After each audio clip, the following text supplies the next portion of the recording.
Hello friends, welcome to my channel. ముందుగా అందరికీ వైకుంఠ ఏకాదశి శుభాకాంక్షలు అండి. ఈరోజైతే వైకుంఠ ఏకాదశి కదండి. ఇంకా ఆ శ్రీమన్నారాయణ అనుగ్రహం ఉండాలని అందరూ కూడా సంతోషంగా ఆయురారోగ్యాలతో అష్టైశ్వర్యాలతో ఉండాలని మనస్ఫూర్తిగా కోరుకుంటున్నాను. ఈరోజు వీడియోలో అయితే ఏంటంటే శ్రీ మహావిష్ణువు 3 కోట్ల దేవతల సమిత్రై భూలోకానికి అయితే వచ్చి ఉత్తర ద్వార దర్శనం అయితే ఇస్తారు. అంతటి పవిత్రమైన ఈ రోజున మనం నిష్ఠ నియమాలతో అయితే పూజ చేసుకుంటే ఆ శ్రీమన్నారాయణ అనుగ్రహం అయితే పొందవచ్చండి. మీలో ఎవరైనా టెంపుల్కు వెళ్ళారో లేదో కామెంట్ బాక్స్లో అయితే కామెంట్ చేయండి. ఇంకా ఈరోజు మేమైతే బాచుపల్లిలో ఉన్న శ్రీ వెంకటేశ్వర స్వామి టెంపుల్కి అయితే వెళ్ళామండి.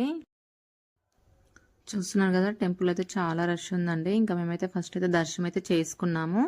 ఇంకా దర్శనం అయిపోయిన తర్వాత ఇంకా నేనైతే వీడియో అయితే తీసాను, సైడ్ నుంచి అయితే తీసానండి. చూస్తున్నారు కదా ఎంతమంది ఉన్నారో. టెంపుల్ అయితే చాలా బాగుంటుందండి ఇక్కడ. ఇంకా మీరు ఎవరైనా ఈ టెంపుల్కి వచ్చారో లేదో కామెంట్ అయితే చేయండి. ఈ వీడియో కనుక మీకు నచ్చినట్లయితే please like, share, subscribe friends. Bye friends, thank you for watching.